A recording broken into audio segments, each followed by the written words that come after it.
Investment పరంగా హైదరాబాద్లో చేస్తే బెస్ట్ అంటారా, బెంగళూరు చేస్తే బెస్ట్ అంటారా? హైదరాబాదు, బెంగళూరు ఎక్కడైనా చేసుకోవచ్చు మనకు. అయితే ల్యాండ్ ప్రాపర్‌గా ఉండాలి. ప్రాపర్ డాక్యుమెంట్స్, ఓసీ సర్టిఫికేట్స్ అవన్నీ కరెక్ట్‌గా ఉంటే ఎక్కడైనా వాల్యుబులే. ఇక్కడ కొన్ని రోజుల వరకు మదగించుండొచ్చు. మళ్ళీ కొన్ని రోజుల తర్వాత మళ్ళీ హైదరాబాద్ మళ్ళీ పేరు మళ్ళీ బ్యాక్ గ్లోరీ. ఇప్పుడు మార్కెట్ రియల్ ఎస్టేట్ మార్కెట్ కొంచెం లోగా ఉంది కదా. అన్ని చోట్ల లోగానే ఉందండి. ఈవెన్ బెంగళూరులో కూడా. కాకపోతే ఇక్కడ మరీ లోగా ఉంది. బికాస్ ఓకే, ఇప్పుడు ఇన్వెస్ట్ చేస్తే బెస్ట్ అంటారా, లేదంటే డీటెయిల్స్ అన్నీ పక్కాగా ఉంటే ఖచ్చితంగా బెస్టేనండి. ఇప్పుడు కొంచెం స్లోగా ఉంది కదా మార్కెట్. ఇప్పుడు పర్చేస్ చేస్తే ఇంకా గుడ్ ఫ్యూచర్లో మనకు గుడ్ రిటర్న్స్ రావచ్చు. Okay okay okay gold or property ఎందులో ఇన్వెస్ట్మెంట్ చేస్తే బెస్ట్ అంటారు?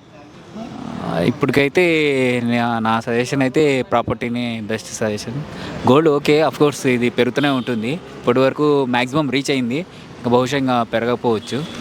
అయితే ప్రాపర్టీ అయితే ఎప్పటికీ పెరుగుతూనే ఉంటుందండి. ఓకేనా. ఓకే, 50 lakhs మీ దగ్గర ఉంటే ఎట్ సైడ్ ఇన్వెస్ట్ చేయాలనుకుంటారు హైదరాబాద్లో? హైదరాబాద్లో ఎక్కడ సైడ్ ఇన్వెస్ట్ చేయాలి అనుకుంటారు? అవుట్స్కట్స్లోనే చేయాలనుకుంటున్నాను.